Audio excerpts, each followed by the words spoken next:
अभ्युत्थानम धर्मस्य तदात्मानं सृजाम्यहम्।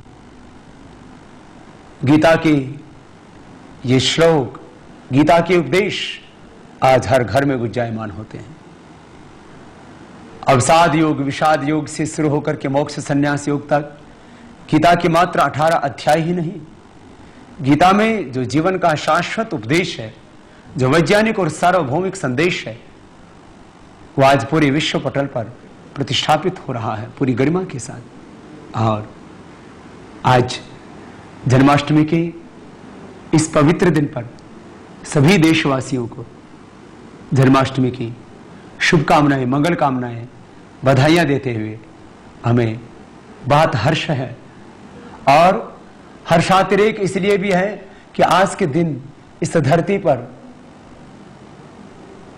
यजाति कुल में, यदुवंश में एक ऐसे महापुरुष का जन्म हुआ, एक ऐसे महामानव का जन्म हुआ, एक ऐसे अवतारी पुरुष का जन्म हुआ जिसने जीवन भर पाप, अधर्म, अन्याय के विरुद्ध संघर्ष किया, सत्य, धर्म और न्याय की स्थापना की। पूर्वजों का जीवन, महापुरुषों का जीवन बहुत कुछ कहता है, हमें एक बहुत बड़ा संदेश देता है। मैं हमेशा कहता हूं, हमारा जीवन कैसा हो, पूर्वजों जैसा। पूर्वजों के आदर्श और वेद के आदेश ये हमारे जीवन के पाथ है। ये तो निदान है कितने लोग इस धरती पर जन्म लेते हैं और काल के इस विकराल मुख में सदा सदा के लिए समाहित हो जाते हैं। लेकिन कुछ ऐसी महान आत्माएं, पुण्य आत्माएं, आत्माएं, कुछ ऐसे दिव्य आत्माएं इस धरती पर जन्म लेती हैं उस ईश्वर की व्यवस्था के अनुरूप, भगवान के विधान के अनुसार, और वो सदा सदा के लिए इस सृष्टि के लोगों का मार्गदर्शन करते रहते हैं। मैं पुनः एक बार भगवान श्री कृष्ण के चरणों में प्रणाम करता हुआ और उनके महान आदर्शों, उनके महान उपदेशों और संदेशों को हृदय में हम सब धारण करने का आज व्रत लेते हुए कुछ संवाद करेंगे। आज जन्माष्टमी पर हम खुशियां मनाते हैं। शायद अपने घर में अपनी संतान के आने से जितनी खुशियां नहीं होती, उतनी खुशियां जिस दिन भगवान इस धरती पर आए, उस दिन को हम पर्व के तौर पर, त्योहार के तौर पर, उत्सव के तौर पर मना करके अपने आप को उत्साह से भरते हैं। और सारा देश कहता है, कृष्ण कन्हैया मेरा। आज बाल गोपाल के प्रति अपने हृदय में अनंत प्रेम, करुणा, वात्सल्य, प्यार लिए हम उनको प्रणाम करते हैं। और आज उनके जन्मदिन के साथ साथ, उनके जन्मोत्सव के साथ साथ हमारा ये जन्म किसके लिए हुआ इस धरती के ऊपर, इसके ऊपर भी विचार करें।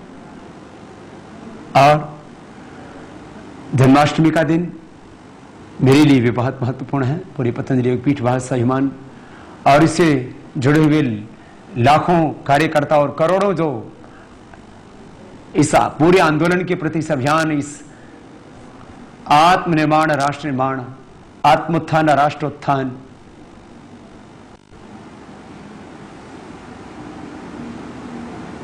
आत्म दर्शन से लेकर के राष्ट्र दर्शन समाहित है पूरी राष्ट्र यज्ञ में। और इसके साथ जुड़ी हुई करोड़ों लोगों के आस्था और विश्वास, उनसे भी मैं अपने हृदय के कुछ भाव साझा करना चाहूंगा। आज ही के दिन पिछले वर्ष द्वारिका से जन्माष्टमी के पवित्र दिन भारत स्वाभिमान यात्रा शुरू हुई। करीब 1 लाख किलोमीटर की यात्रा थी। अब यात्रा का दूसरा चरण शुरू हो रहा है और 1 वर्ष के अंतराल में करीब 10 करोड़ लोग सीधे योग से जुड़े, भारत स्वाभिमान की इस आंदोलन से जुड़े। आज सुबह में उठा तो उठ करके लिखने लग गया था और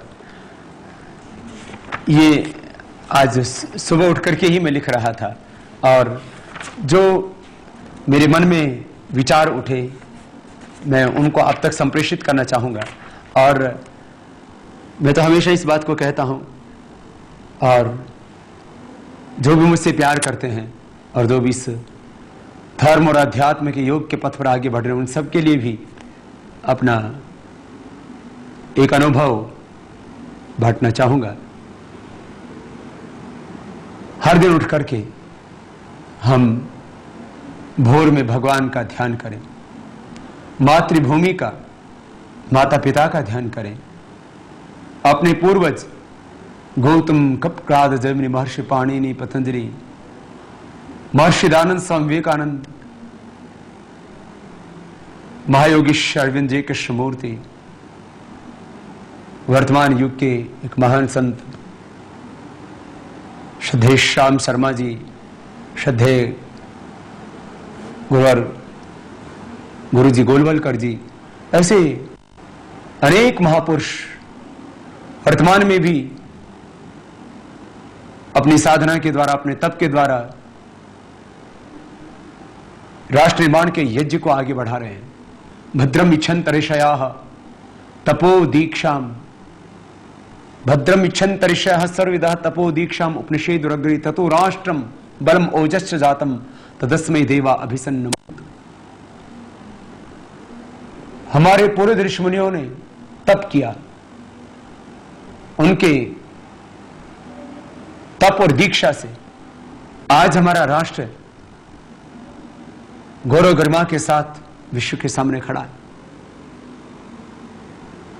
सुबह उठ करके भगवान का, मातृभूमि का, माता पिता का, अपने पूर्व ऋषि मुनियों का और गुरुजनों का ध्यान करना और उनका अपने ही स्वरूप में दर्शन करना। मैं इस ध्यान और दर्शन की प्रक्रिया में प्रतिपल जीता।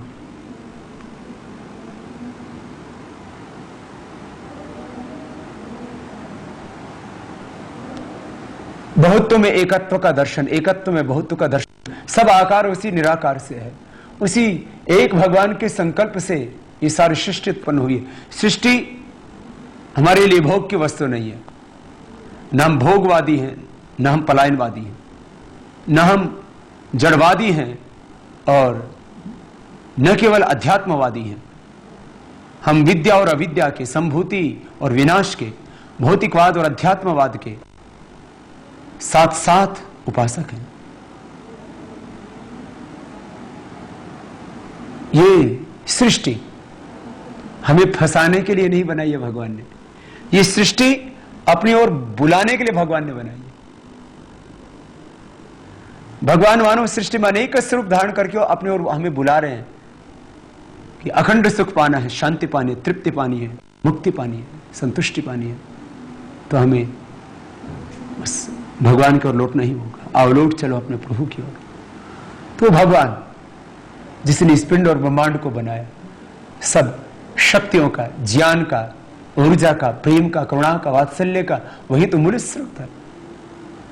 तो उस भगवान का ध्यान करना और उसके कितने उपकार हैं, कितना अनुग्रह किया उस प्रभु ने। उस भगवान के उपकारों को, उसके अनुग्रह को स्मरण कर उसके प्रति कृतज्ञता का भाव रखना। भगवान के प्रति, माता पिता के प्रति, मातृभूमि के प्रति, अपने पूर्व ऋषि मुनियों के प्रति, गुरुजनों के प्रति, संपूर्ण ब्रह्मांड के प्रति कृतज्ञता का भाव, भगवान का ध्यान करना और अपने ही स्वरूप में भगवान के रूप का दर्शन करना। भगवान का ध्यान करना और अपने ही स्वरूप में उनका दर्शन करना। मैं उस भगवान का प्रतिनिधि हूं, प्रतिरूप हूं, मैं अमृत पुत्र हूं, ईश्वर की संतान हूं, भगवान का बेटा बेटी हूं। मेरे हाथों से स्वयं भगवान काम करते हैं, मेरी आंखों से स्वयं प्रभु ही देखते हैं, मेरी वाणी को माध्यम बना करके वो भगवान ही सोचते हैं। मस्तिष्क में ज्ञान उस प्रभु का ही दिया हुआ, आंखों में देखने का सामर्थ्य, नाक में सूंघने, कान में सुनने का, जुबान में, वाणी में बोलने का सामर्थ्य सब प्रभु से, हाथों में कम करने का सामर्थ्य। मैं तो निमित्त मात्र हूं। ऐसा मान करके भगवान के यंत्र बन करके जीना। बस मैं कर रहा हूं जो हृदय में प्रभु प्रेरणा दे रहा है, अंतः प्रेरणाओं को सुनते रहो। यही धर्म है, यही सत्य है, यही अध्यात्म है। जिस कर्म को करने में, जिस काम को करने में आत्मा साथ दे, वो धर्म, सेवा, सिमरन, तप, योग, यज्ञ, ध्यान, अहिंसा, सत्य, सदाचार, ये सब ऐसे कार्य हैं जिनमें हमारा आत्मा हमारा साथ देता है। हिंसा, झूठ, चोरी, बेईमानी, दुराचार, व्यभिचार, इससे आत्मा में परमात्मा की ओर से एक प्रेरणा आती है, ऐसा मत करो। यही तो धर्म मैं बात कह रहा था। सुबह भगवान का ध्यान करना और उनका अपने ही स्वरूप में दर्शन करना। हम उस भगवान के सगुण साकार रूप हैं, उसकी मूर्त स्वरूप हैं, उस अमूर्त के। अपने मातृभूमि का ध्यान करना और अपने ही भीतर, अपने तन में ही अपने वतन का दर्शन करना। मैं स्वयं भारत, यथा ब्रह्मांडे तथा पिंडे, यथा पिंडे तथा ब्रह्मांडे। अपने स्वरूप में माता पिता का दर्शन करना, माता पिता का ध्यान करना, उनके उपकारों को स्मरण करना, मातृभूमि के उपकारों को स्मरण करना, भगवान के उपकारों को स्मरण करना और अपने ही भीतर उनका दर्शन करना। अपने पूरे ऋषिमुनियों को स्मरण करना। मैं कह रहा था गौतम काजन महर्षि पाणिनि पतंजलि स्वामी विवेकानंद महर्षि दयानंद जय कृष्णमूर्ति महायोगेश्वर अरविंद से लेकर के मैं आधुनिक महापुरुषों तक बात कर रहा था। भगवान राम, भगवान कृष्ण, भगवान बुद्ध, भगवान महावीर, गुरु नानक देव, गुरु गोविंद सिंह, भगवान हनुमान जी, तमाम महापुरुषों का अपने, चाहे वो हमारे संत हुए, शहीद हुए, इन सबको स्मरण करना और उन महापुरुषों के स्वरूप का दर्शन अपने अंदर करना कि मैं उनके ही अधूरे कार्यों को, उनके ही सपनों को यहां पूरा करने के लिए इस धरती पर मेरा जन्म हुआ है। पाप धर्म अन्याय को समाप्त करके सत्य धर्म और न्याय की स्थापना के लिए, परित्राणाय साधूनाम, सज्जनों की रक्षा के लिए, विनाशाय चतुष्कृताम, और जो दुष्चरित्र लोग हैं, भ्रष्ट, बेईमान, चोर और गद्दार हैं, उनके विनाश के लिए इस धरती पर मेरा जन्म हुआ है। भाई बहनों, मैं बात कर रहा था पर्व, त्योहार, उत्सव, इनके माध्यम से हम अपने पूर्वजों को, अपने महापुरुषों को हम याद करते हैं, स्मरण करते हैं और उन्हीं जैसा ज्ञान, उन्हीं जैसा जीवन, उन्हीं जैसा चरित्र हमारा हो, ऐसा हम संकल्प करते हैं। आज मैं कह रहा था भारत स्वाभिमान यात्रा का भी 1 वर्ष पूरा हो रहा है। अब 1 लाख किलोमीटर की यात्रा हुई, करीब 10 करोड़ से ज्यादा लोग सीधे उस यात्रा के दौरान संपर्क में आए और व्यक्ति निर्माण, चरित्र निर्माण और राष्ट्र निर्माण के यज्ञ से जुड़े। आज उस 1 वर्ष का ही परिणाम है कि भ्रष्टाचार, काला धन और व्यवस्था परिवर्तन, संपूर्ण आजादी, संपूर्ण क्रांति का अभियान इस देश की राष्ट्रीय राजनीति का, केंद्रीय राजनीति का मुख्य मुद्दा बन चुका है। आज पूरे देश में एक परिवर्तन की आग सुलग रही है। एक बहुत बड़ा जनमत इस परिवर्तन के लिए तैयार हो चुका है, बहुत बड़ा वातावरण तैयार हो चुका है। यह कोई छोटी बात नहीं। एक बहुत बड़े परिवर्तन की पृष्ठभूमि तैयार हो चुकी है और बहुत जल्दी ही एक बहुत शुभ परिवर्तन हम इस देश में देखेंगे। अभी यात्रा लंबी है। मैं कह रहा था आज बहुत पवित्र दिन है, भोर से ही सबके मनों में बहुत उत्साह है। मैं भी बहुत जल्द उठा और जल्दी उठ करके, क्योंकि कल ही शिविर पूरा हुआ था, कल से दूसरा शिविर है, तो आज मैं लिखने बैठ गया और लिखने बैठा तो लिखता ही गया और लिखता गया तो ये आज का एक संदेश बन गया। जो भगवान प्रेरणाएं देते गए, मैं निमित्त बन करके लिखता गया। अब जिस कार्य के लिए प्रभु ने मुझे नियुक्त कर रखा है, मैं उसी भगवान का संदेश जो भगवान ने मेरे हृदय में प्रेरणा दी, वो प्रेरणा आप तक संप्रेषित कर रहा हूं। बस मेरा कार्य एक संदेशवाहक का है, मैं एक मैसेंजर हूं, सब कुछ कराने वाला भगवान, और यही सत्य है। और मैं प्रतिपल इसी में जीता। तो मैं आपसे कह रहा था, 1 वर्ष पूरा हो गया भारत स्वाभिमान यात्रा का, अब दूसरे वर्ष की यात्रा अगले माह शुरू कर रहे हैं, और वो भी एक ऐतिहासिक स्थान बुंदेलखंड के झांसी से। खूब लड़ी मर्दानी वो तो झांसी वाली रानी थी। भिड़ंगियों को इस देश से भगाने के लिए, मां भारती को जो प्रतंत्रता की बेड़ियों में जकड़ी हुई थी, उस गुलाम भारत को आजाद कराने के लिए, देश की स्वाधीनता के लिए, और स्वाधीनता के प्रथम स्वातंत्र संग्राम में अपने प्राणों की आहुति देकर के देश के करोड़ों लोगों के भीतर स्वाभिमान का जिन्होंने बिगुल फूंका, वहां से अब भारत स्वाभिमान के दूसरे चरण की यात्रा शुरू होगी। मैं दूसरे चरण की यात्रा के आज मुख्य मुद्दों के बारे में बात करना चाहूंगा।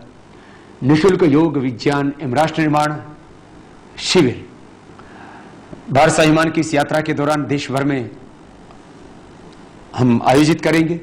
पुनः पूरे देश की यात्रा होगी, और मैंने कहा इस बार ये जागरण यात्रा करीब 2 लाख किलोमीटर की होगी। वक्त लगेगा, हम निरंतर चल रहे हैं। कृतम शब्दति चरण चरण वही मधुविंदति इंद्र इच्चरता सखा चरे वेती, जब तक दम में दम है बेदम नहीं हो। विरोध होंगे, अवरोध आएंगे, कष्ट आएंगे, बाधाएं आएंगी। उन प्रतिकूलताओं में, उन संघर्षों में हमें आगे बढ़ते जाना है। यही हमने अपने पूर्वजों से सीखा है। मैं आज आपसे बात कर रहा हूं कि इस बार भारत स्वाभिमान यात्रा के मुख्य मुद्दे क्या होंगे। भारत स्वाभिमान आंदोलन के मुख्य मुद्दे ही 3 हैं। हमने इसको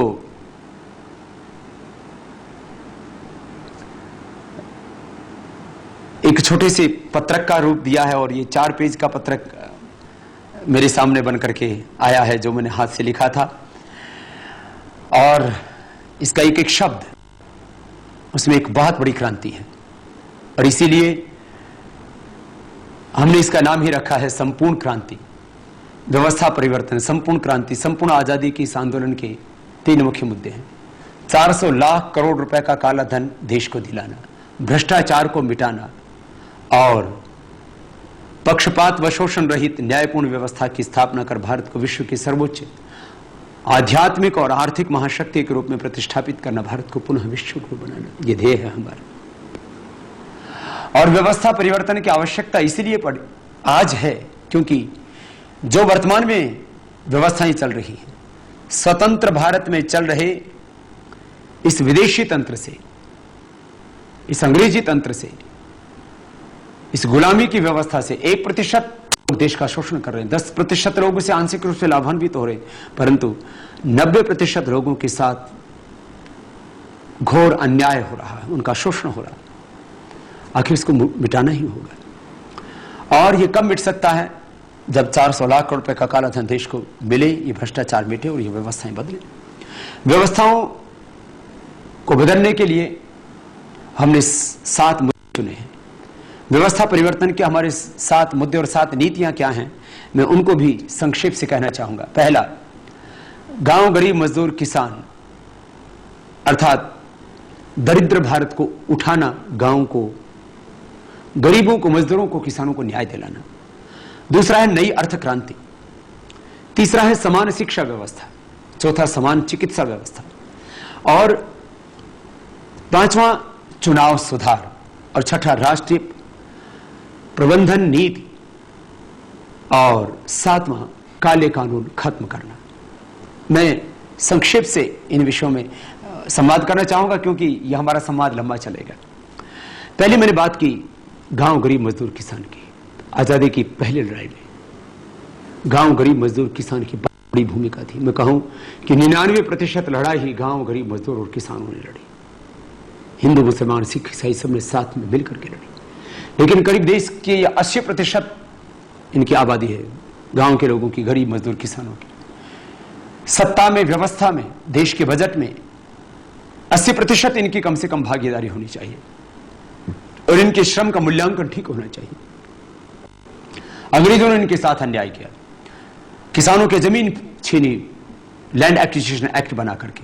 जब उन्होंने स्वतंत्रता संग्राम में भाग लिया और सारे क्रांतिकारियों को समर्थन देने वाले 99% गांव के लोग थे, गरीब मजदूर किसान लोग थे। और मजदूर और कारीगर किसान, इनके श्रम का मूल्यांकन बहुत कम किया गया, उनको अकुशल श्रमिक माना गया। और यही कारण है कि आज भी वो जो है दरिद्रता से ऊपर नहीं उठ पाए। एक मुद्दा, गांव के लोग, गरीब मजदूर किसान, इनको आर्थिक और सामाजिक न्याय दिलाना और दरिद्र भारत और सैनिक इंडिया के बीच की दीवार को तोड़ना, उसको मिटाना, उसको खत्म करना बहुत बड़ा मुद्दा है हमारा। इस व्यवस्था परिवर्तन का, संपूर्ण क्रांति का, संपूर्ण आजादी का, नई अर्थ क्रांति। देश में करीब 32 प्रकार के ऑफिशियल टैक्स हैं और करीब 3 प्रकार के अवैध कर, इनको मैं बोलता हूं, एक कर देने वाले अधिकारी, एक राजनेता और तीसरे वहां के स्थानीय अपराधी लोग। ये वसूली करते, गुंडा टैक्स बोलो उसको, अधिकारियों का टैक्स बोलो, नेताओं के द्वारा वसूली बोलो। ये सभी टैक्स खत्म करके मात्र 2% ट्रांजैक्शन टैक्स होना चाहिए। ये नई अर्थ क्रांति का हमारा विषय है। रिजर्व बैंक के आंकड़ों के अनुसार आज देश भर में करीब हर दिन 2.5 लाख करोड़ रुपए का ट्रांजैक्शन होता है। साल भर में करीब 750 लाख करोड़ रुपए का ट्रांजैक्शन होता है। इस पर 2% ही ट्रांजैक्शन टैक्स लगा दिया जाए, अर्थात जिसको ये पैसा मिलेगा व्यापार में, व्यवसाय में, उद्योग में, उसके ऊपर 2% ट्रांजैक्शन टैक्स लगेगा। इससे देश को करीब 15 लाख करोड़ रुपए विकास के लिए मिल जाएंगे और सारे टैक्स खत्म हो जाएंगे। इसके 4 बड़े फायदे होंगे। एक, पहला लाभ, महंगाई खत्म हो जाएगी। गैस हो, डीजल हो, पेट्रोल हो और हमारे नित्य प्रयोग के सभी सामान, गैस, डीजल, पेट्रोल में करीब 50% टैक्स लगता है। बाकी चीजों में करीब 25 से लेकर के 30-35% टैक्स हो जाता है। तो ये टैक्स खत्म होने से आधी महंगाई तो ऐसे ही खत्म हो जाती है। महंगाई के 4 मुख्य कारण हैं। एक, ज्यादा टैक्स होना। दूसरा, उत्पादन में कमी, उत्पादन में अधिक लागत। और फिर जमाखोरी। व्यवस्था परिवर्तन की नीतियों से महंगाई पूरी तरह से खत्म हो जाएगी और नई अर्थनीति से तो देश बहुत ऊंचाई पर जाएगा। एक, महंगाई खत्म होगी। दूसरा, जब टैक्स कम होगा तो गरीब लोगों को चीजें सस्ते में मिलेंगी, उनकी बचत होगी और धनवान लोगों को ज्यादा टैक्स नहीं देना पड़ेगा, वो और धनवान होंगे और अपने धन का उपयोग फिर वो उद्योग व्यवसाय आदि को बढ़ाने में लगाएंगे। इसका तीसरा बड़ा लाभ होगा कि जो है ये 2% मात्र ट्रांजैक्शन टैक्स लगाया और 50 रुपए से अधिक के नोट वापस ले लिए। इससे एक तो टैक्स का कलेक्शन डबल हो जाएगा। आज हमारे देश में सभी अर्थशास्त्री ये मानते हैं कि बराबर के काले धन की अर्थव्यवस्था है। चाहे आप उसको ट्रांसपोर्टेशन में देख लीजिए, चाहे आपको उसको प्रोविडेंस स्टॉक्स के ऊपर देख लीजिए, चाहे आप उसको किसी भी जहां पर जमीनी को रजिस्ट्रियां होती हैं वहां पर जाकर के बैठ करके देख लीजिए, वहां तो कई कई गुना काला धन है। तो बात चाहे इंफ्रास्ट्रक्चर की हो, बात चाहे जनरल मार्केट की हो, करीब 50% हमारे देश में काले धन की अर्थव्यवस्था है। 2% मात्र ट्रांजैक्शन टैक्स जिस दिन हो जाएगा और बड़े नोट वापस ले लिए जाएंगे और उनके बदले छोटे नोट दे दिए जाएंगे और जितना जरूरत है, और बाकी ट्रांजैक्शन 2000 रुपए से ज्यादा का ट्रांजैक्शन उसको जो है जो हम उसको वैध नहीं होना चाहिए देश के अंदर, उसको अवैध घोषित कर देना चाहिए। तो इससे अपने देश को विकास के लिए करीब 30 लाख करोड़ रुपए हर साल मिलेगा। यह आज के अनुसार मैं बात कर रहा हूं। और देश के लोग धनवान होंगे और आंतरिक अर्थव्यवस्था का काला धन पूरी तरह से खत्म हो जाएगा और किसी भी तरह के टैक्स आदि की चोरी करने के लोगों की आदतें नहीं रहेंगी। लोग जो है इज्जत से जिंदगी को जिएंगे और एक ईमानदारी से चलने वाला हमारा टैक्स हेवन हो जाएगा हमारा देश। जब 2% टैक्स होगा तो पूरी दुनिया के लोग, चाहे वो जर्मनी है, जापान है, फ्रांस है, पूरी दुनिया में सबसे ज्यादा फॉरेन इन्वेस्टमेंट करने वाले देश हैं, चीन है, जापान है और सऊदी अरबिया के वो देश। और मैं तो कहता हूं हमारे एनआरआई भाई सब यहां आकर के पैसा लगाएंगे। भारत दुनिया का सबसे धनवान देश होगा। हमारी मुद्रा, हमारी अर्थव्यवस्था इतनी मजबूत होगी कि रुपए जो है हमारा वो डॉलर और पाउंड से भी कहीं अधिक ज्यादा मजबूत होगा। तो हमारे देश के इंसान की, हमारे देश की धन की, हमारे देश की मुद्रा की, सबकी कीमत होगी। और देश में भ्रष्टाचार इसी चीज से खत्म होगा, नई अर्थव्यवस्था से।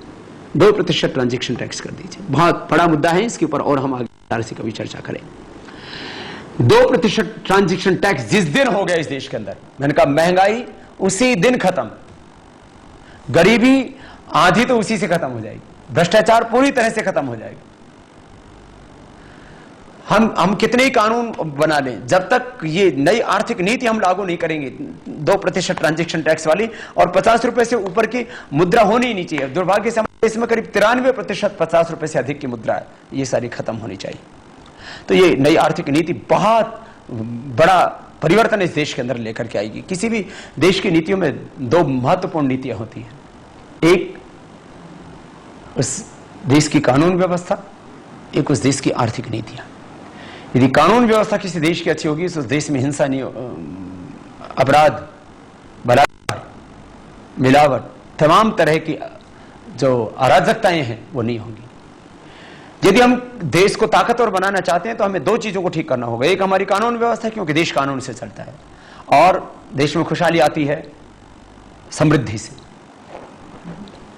आर्थिक वैभव से। तो देश को यदि हम धनवान बनाना चाहते हैं तो हमें अपनी आर्थिक नीति को ठीक करना पड़ेगा। यदि हम अपनी आर्थिक नीति ठीक कर लेते हैं और कानून व्यवस्था को हम ठीक से बना लेते हैं तो हमारा देश तो कहीं से कहां पहुंचेगा। तो व्यवस्था परिवर्तन का दूसरा हमारा मुद्दा नई अर्थ क्रांति। तीसरा मुद्दा है हमारा समान शिक्षा व्यवस्था। भारतीय भाषाओं में उच्च आध्यात्मिक मूल्यों और संस्कारों के साथ निःशुल्क रूप से समान शिक्षा व्यवस्था, गरीब और अमीर के बच्चे सब एक जैसे स्कूल, कॉलेज, यूनिवर्सिटियों में पढ़ें।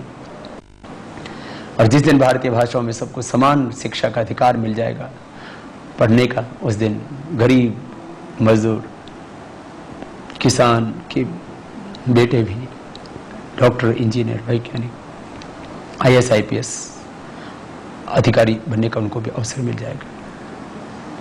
आज पूरी दुनिया में, चाहे जर्मनी हो, जापान हो, फ्रांस हो, इटली हो, सब अपने देश के नागरिकों को अपने देश की भाषा में पढ़ाते हैं। हमारे देश में क्यों नहीं हो सकता है? भाषा के नाम पर आज भी अन्याय हो रहा है अपने देश में। समान चिकित्सा व्यवस्था। 65% लोग तो सरकारी आंकड़ों के अनुसार, हकीकत यह कि करीब 84 करोड़ लोग इस देश में बीमार होने के बाद आप उपचार नहीं करा सकते। और जो 35% लोग सरकारी आंकड़ों के अनुसार करवाते भी अपना इलाज, वो जमीन, घर सब कुछ बेच करके, कर्ज लेकर के अपना इलाज कराते हैं। क्या इस देश में अमीरों को ही जीने का अधिकार है? गरीब और अमीर दोनों के लिए एक ही जैसे हॉस्पिटल होने चाहिए। ये चौथा मुद्दा हमारा व्यवस्था परिवर्तन का, समान चिकित्सा व्यवस्था। 5वां मुद्दा है चुनाव सुधार। चुनाव सुधार में 4 चीजें यदि लागू हो जाएं तो निष्कलंक बेदाग लोग संसद में, विधानसभाओं में पहुंचेंगे और वहां बैठ करके, मैंने कहा, वो अच्छे कानून बनाएंगे और जो है अच्छे आर्थिक नीतियां बनाएंगे। और 2 ही काम होते विधानसभाओं के और लोकसभाओं के, मुख्य रूप से अच्छे कानून बनाना, अच्छी नीतियां बनाना, और जो टैक्स का पैसा लेते हैं उसको 100% प्रामाणिकता के साथ ईमानदारी से देश के विकास में लगाना। जब तक विधानसभाओं में, लोकसभाओं में अच्छे लोग चुन करके नहीं जाएंगे तब तक सिस्टम में सुधार नहीं हो सकता। इसके लिए चुनाव सुधार की 4 चीजों की तुरंत आवश्यकता है। एक, स्टेट फंडिंग इलेक्शन। जो स्वच्छ छवि के लोग हैं, चरित्रवान लोग हैं, देशभक्त लोग हैं, ईमानदार लोग हैं, वो लोग चुनाव लड़ ही नहीं सकते। ऐसा एक सरपंची से लेकर के MLA और MP के चुनाव में कितना पैसा खर्च होता है, कोई इससे अनजान नहीं है। तो 4 चीजें होनी चाहिए। स्टेट फंडिंग इलेक्शन, राज्य पोषित चुनाव, चुनाव का सारा खर्च राज्य सरकार करे। ये बहुत ज्यादा बड़ा खर्चा नहीं, इससे तो देश का करोड़ों अरबों रुपया बच जाएगा। स्टेट फंडिंग इलेक्शन, अनिवार्य मतदान, जो मतदान ना करे उसको कुछ ना कुछ दंड दिया जाए, जिससे कि सब लोग मतदान करेंगे तब सरकार आएगी। अब तो 121 करोड़ लोगों में से 11-12 करोड़ लोगों ने जिसको वोट दे दिया वो सरकार चला रहे। ये कैसा लोकतंत्र है? लोकतंत्र को षड्यंत्र करके लूटतंत्र भ्रष्टतंत्र बना दिया है। तो स्टेट फंडिंग इलेक्शन, अनिवार्य मतदान और एक साथ मतदान। जब देखो तब आचार संहिता लगी होती है, विकास का काम होता ही नहीं। ग्राम पंचायत से लेकर के विधानसभाओं से लेकर के लोकसभा, सबके एक साथ चुनाव होने चाहिए एक बार। और स्टेट फंडिंग इलेक्शन, अनिवार्य मतदान, एक साथ मतदान के साथ चौथा अहम मुद्दा हमने चुनाव सुधार का लिया है, प्रधानमंत्री का सीधा जनता से हो, जिससे कि जनता के लिए जवाबदेह हो, किसी व्यक्ति या किसी पार्टी के लिए नहीं। चुनाव सुधार के साथ हमने छठा मुद्दा लिया है राष्ट्रीय प्रबंधन नीति, जल प्रबंधन। इतना छोटे से देश ने किस तरह से अपने देश को खड़ा कर रखा। आज हमारा आधा भारत बाढ़ में, आधा सूखे में मरता रहता है, पिसता रहता है, तबाह होता रहता है। जल प्रबंधन की, कचरा प्रबंधन की, गंदगी के ढेर चारों लगे, इसकी बड़ी जरूरत है। ई गवर्नेंस की, सारे घोटाले बंद हो जाएंगे। रेलवे प्रबंधन की, रेलवे से देश हर साल लाखों करोड़ रुपए कमा सकता है, लाखों करोड़ रुपए, और देश की सारी जो ट्रैफिक की समस्या, इसका समाधान हो सकता है। आज रेलवे को हाईटेक करने की बहुत जरूरत है, लेकिन दुर्भाग्य से हर महीने 1, 2, 3 दुर्घटनाएं रेलवे की रेल दुर्घटनाएं हो जाती है। रेलवे प्रबंधन की सबसे ज्यादा जरूरत है।